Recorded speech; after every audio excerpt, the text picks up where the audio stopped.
hubungannya jenengan ya? Alah kula ngeten. Wah, Pak Edi ini saged ndamel paping nggih kalih kula riyen. Cara ngaduwe paping. Jane kan biyen pencetak boto to dhek iki jane biyen. Terus Nyek dhek iki duwe skill yang lebih terus dhek akhirnya iso dadi paping. Ya juragan paping. Ora nek sing marahi awakmu, kowe iso carane ngaduk paping iki piye? Ya ampun jenengan niku pripun to? Kula niku mulai paping semen. Carane ngaduk iso. Lho garek ngaduk ya garek ngene tok Mas. Sampeyan kok takok Hei, caduk. ukurane. Ukurane iki Lah lho. nyapa diukur, ora usah diukur no. Lah Gawe piye? paping sing gedhi-gedhi lah kene wong kene paping cilik-cilik. Cilik-cilik sak bener. Banyuwangi niku paping 3 kilo musuh 4 kilo. Ora ukuran jenenge paping kok Kuwi 3 umum kilo. apa ora ngono kuwi? Ora umum. Ya berarti gak enek ngono percaya iki lho. Lah ra umum berarti gak enek. Lah percaya mbok omongne iki lho kok iso Lho, wong- ngomongi sing nyata-nyata. Sukses karena beliau itu kerja keras nyambut gawene rina wengi paribasane sirah dinggo sikil dinggo sirah. Oh, akurbat berarti Pak Edi termasukan. Lah sirah nggo sikil nggo sirah mosok jungkir balik ngalor ngidul. Kuwi paribasane lho. Piye to, Bos? Paribasane iki sirah dinggo sikil nggo Lah sirah. iya akurbat berarti. Ngono lho. Ora ngerti awan, ora ngerti bengi lho. Wong ngelone Pak Edi picek kowe berarti. Lho caki Pak iki lho, ngelone Pak tapun lambene juda lho. Jejak omongan kok. Lah kowe kleru lah ngomong kok. Tegese leh nggone nyambut gawe iki direwangi adus keringet. Lah apa ora nek banyu keringet to. Ngene lho, Kak, maksud kuwi. Mas Edi iki lek nyambut gawe keringete sak grontol-grontol. Bayu lah metune teko ndi kok keringet sak grontol-grontol. Keringet yo kakek yo tes ngono tok. Tegese nek nyambut gawe Pak Edi wi membanting tulang lho. Alah linu kabeh sumpah. Aku tangan tak banting linu apa nek Omongane nek karo wong Angel, SDM angel. rendah. SDM rendah ya Lah ngono. piye ta? Piye ta? Nyambut gawene Pak Edi iki mati-matian. Lung sik urip kok mbok pateni jane kocok apa piye kowe. Kowe tak tapuk lambemu lho ki bolokku lho kuwi. Kowe lak ngomong mbok sing genah to. Ngomong kok angel to niki Mas ngomong Yudo, awake dhewe rendah-rendah. sing selevel mawon. Selevel mawon. Niki mboten levele wong masalah wong TK ditokne gurune ae. Mas Edi iki maksud iki Piye ta? Mas Edi Keras iki ngono lho. nyambut gawene kerja keras. Keras. Iya, Berarti mendina ngalor ngidul ning keras ngono apa piye ta? Piye ta Mas? Aku gak ngerti lho Mas. Nyambut gane gak ning kene yo. Ning keras sing ngapane to ning keras? Anek pabrike ning kono ta? Nyambut gawene Mas wis sirah nggo sikil nggo sirah lho. Akurbat goblok. Kuwi bakul jamu. Ora ngerti awan, ora ngerti bengi. Picek kuwi jenenge. wis ora sama omongan Rita. Adus keringet. Kecut. Mbok sumpah jajal piye? Jajal piye? Pun kersane lah. Sing genah ngeten, Mas. Dalam meraih kesuksesan itu ternyata ora semudah apa yang kita bayangkan. Lah penak, betul. penak. Sopo ngomong ra penak? Loh, Udut oke lak pas yo sukses. Lah. Ya ya kira golek sing kuwi penak. pekat kuwi penyakit masyarakat. Pekat penyakit masyarakat itu yang diberantas oleh Lah, polisi. Wah. Ora entuk ngono kuwi. Lah nyapa ora? Kowe mesti kulino iki kulino udu togal le. Lah iya. Alah, wong iki nyontok kaya aku ngene iki. Lah, Yudan. Pekat penyakit masyarakat udu togal tidak pernah. Alah paling titip paling. Ah, banyolan lawas sih. Titip Banyolan paling. lawas ora tahu. Ora tahu. Ora Biasane tahu. lah ngoten to. Kuwi Alah, banyolan kowe lawas. ora tau tuku togal, paling Titip. titip. Kuwi Ah. banyolan lawas. Lah nyapa kowe? Wong aku langsung bandare lho, Dik.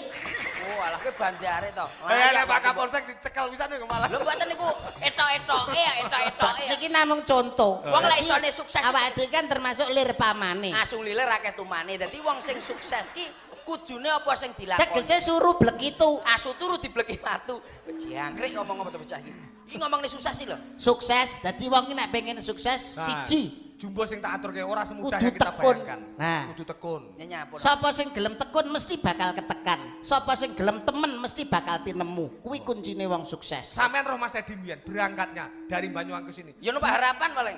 Loh, Lah piye to budal rono lah ya harapan to Mas. Tegese berangkate saka Banyuwangi ning rene Tulungagung. ora kok langsung sukses. Direwangi guluk, direwangi kernet kendaraan di Lah, Lah ya lak nyolok aku cel ngono. lah tibake bekas apa? Bekernet jebule. Lah ya yo ngono. Biyen ngono. Maksudnya piye to? Piye to maksudnya sukses iki kunci sukses iki apa jajal? Kunci sukses itu satu harus kerja keras, yang kedua harus disiplin, yang ketiga tekun.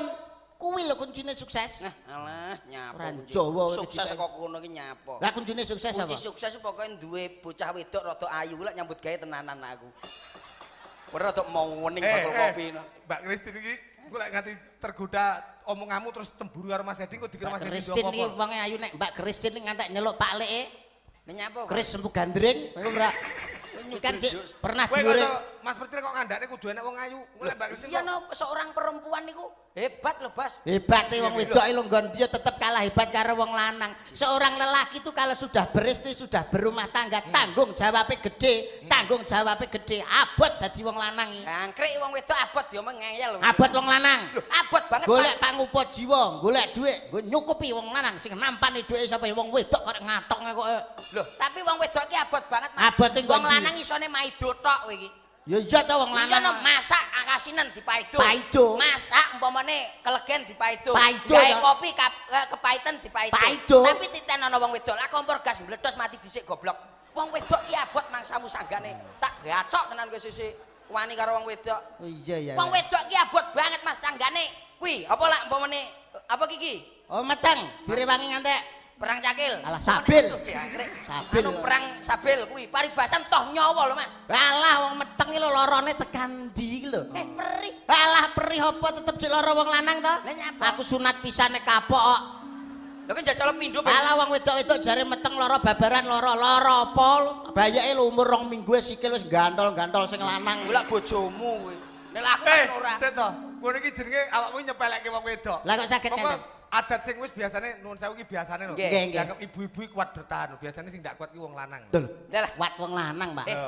Sampeyan niku Kuat priben? Ayo, kuat wong lanang. Mosok sampean kok kuat wong piye kuat wong lanang sebabnya apa? Sebabe kadang kala ibu-ibu ki mikir putrane, mikir oleh masak, mikir kebutuhan ora mikir wong lanang. Ning wong lanang nyambut gawe kalau mongso semangate lek cedhek karo ibuke, cedhek karo bojone. Berarti ngono kuwi berarti sapa sing paling kuat? Wong wedok apa wong lanang? Ya wong wadon. kuat wong lanang.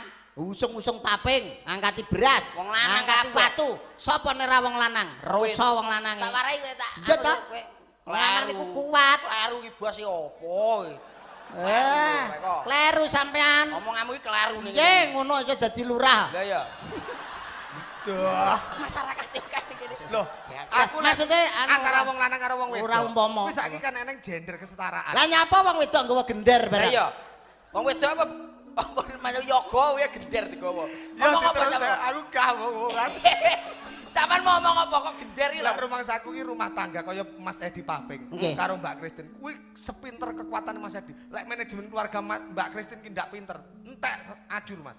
Jadi wong wadon kuwi luwih kuat mempertahankan rumah tangga timbang wong lanang. Lah alah sapa sing ngomong? Wong wedok niku ora konsisten, isih konsisten wong lanang. Iki lho sampean kula omong sampean. Sebabnya apa? Wong wedok niku gak konsisten. Misalkan wong wedok umur 20 tahun, Ya. ditekoki, kowe sampean nek golek bojo milih sing piye? Lah jawabane, aku milih sing ganteng.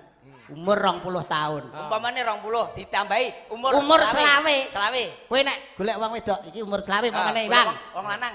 Kowe wong wedok, kowe nek golek bojo milih sing ndi? Aku golek bojo milih sing mapan. Oh iya. Umur selawe. Sing 20 ganteng, sing Ah, selawe mapan. Mapan. 30. 30. Kowe nek golek bojo milih sing ndi? Aku milih sing sugih. 30. 40. Aku milih sing sukses. Ah. Umur 50 golek bojo milih sing ndi? Aku milih sing setia lho. Dewe-dewe. Lah wong lanang. Wong lanang golek bojo, kowe nek golek bojo milih sing apa? Ya sing ayu no. Sing ayu, Ah. umur 20 ayu. Aku Ayu. umur 30 golek bojo milih sing ayu. Sampean umur 40 golek bojo milih sing apa? Apa? Ndang. Aku kok nggih paten to, Su. Lah piye? Rendang ta? Iya, Aku iya. milih ayu, Seperti- konsisten. Seperti sing ayu. Ayu ta? Ayu. Iya ta, kandhani. Ya tapi lak kleru lho Mas. Tadi nek wong wedok umur 40 mesti milih sing sukses. Sampean tapi kadang kala enek lho, sing umur 20. Nah. Aku milih sing tuwek ae ngono.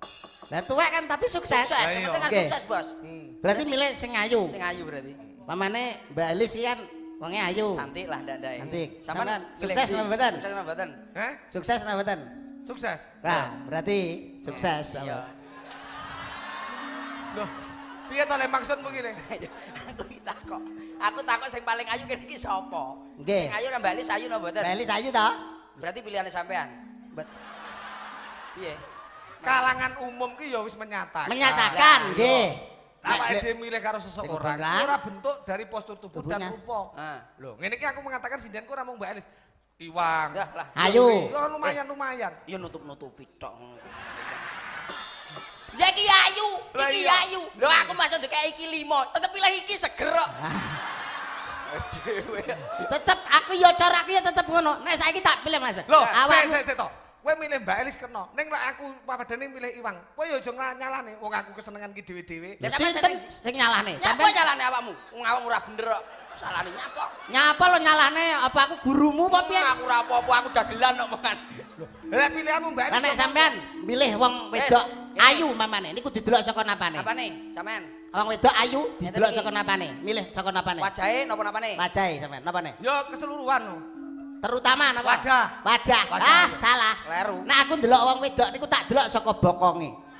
Bener lho, kok iso bokong Dik? Lah sampean wajah to sing mbok pilih? Wajah diwalik apa? Gelungan. Gelungan. Lah, bokong diwalik. Asik. Pingko. Pingko lah. Iki. Nuwun sewu. Dok, tak bayarne. Iki umpamane Pak Eko milih Wajah. Diwalik gelungan. Lah lek nuwun sewu Pak. Bokong. Sampean milih bokong. Diwalik. Lah aku ora paping tok to. Masuk. Aku kok nggih paten ya. Paping. Ora iki ngomong-ngomong Mas. Tapi survei membuktikan Pak Eko. Iya. Seorang lelaki kuwi nek saya sukses, saya sugih, niku saya nakal. Dah. Sopo Wong lanang ki nek saya sugih, saya nakal. Tapi nek wong wedok, saya nakal, saya sugih. Oh iya gen aku enek 3 ngono Dik. Rono ye 75 gelem ra ngunut. Menurut Niki. aku dek iki ning kono 100 tak yang swidak gelem kok ya. Alah. Ngancane ya umur 40. Satu sampean yang pinten? Swidak dekku dhuwit. Jam pinten? Ya sekitar jam 10.11. Alah, berarti sisaku, Dek, Dek. Lho, lah awakmu jam pira? Jam 8 aku moro. Rono jam 3.15.000 nggo kloso. Oke. Iki ngomong-ngomong soal kesuksesan. Nggih. Nggih. Aja ngomong-ngomong itu ngomong. Mboten. Niki Mas Edi Paving Mas. Sukses. Ampun. Dalam hal kesuksesan wis berhasil. Luar biasa. Saiki mung duwe kesenengan panjenengane. Nggih. Kesenengane padha karo aku babakan manuk. Ya, Lho. Lah, remen manuk ta, Pak? lho piye to manuke andalan-andalan kok ora. Manuke sampean ageng napa alit? Ali ta wagang gadan jenengan. Lek manukku ndak mesti sosoke sing omah nek sing gedhi ya sosoke ya cilik. Wah iya, ndelok jame lho, Dik iki. Manuke ndelok jam. Niku manuk niku saiki sing paling larang niku manuk napa? Lek manuk niku ora mergo saka larang, ora mergo saka apa jenis manuk ning piye tampile waktu lombane. Niku pripun to, Bos? Ningali ngoten pripun to? Manuk niku ketan. Sampeyan lek ndelok wong adu manuk, suarane Mas. Renorno, eneng padahal nomor 5. 5 dipandang 5. Terus enek sing anu bandingan. Dadi mek bandingkan. Kowe gelem tak bandingne karo manukku? Lah. Nyapa bandingne karo manuk iki lho kowe. Manuk napa? Manuk kutut ta? Manuk kutut napa? Kalau manuk kutut ngereke lak dhuwur, ngerek mundhek ngono. Lah kapanane dhuwur ilang orane tinti kowe. Ayo, terus Mas. Nggih, monggo niki labete niki ditokne niki. Komplit niki Waranggono. Wah, luar biasa. Pak Eko kondang. Pak Eko dalang kondang, dasare laris. Waranggonone ya ayu-ayu, nom-nom suarane apik-apik. Mulakno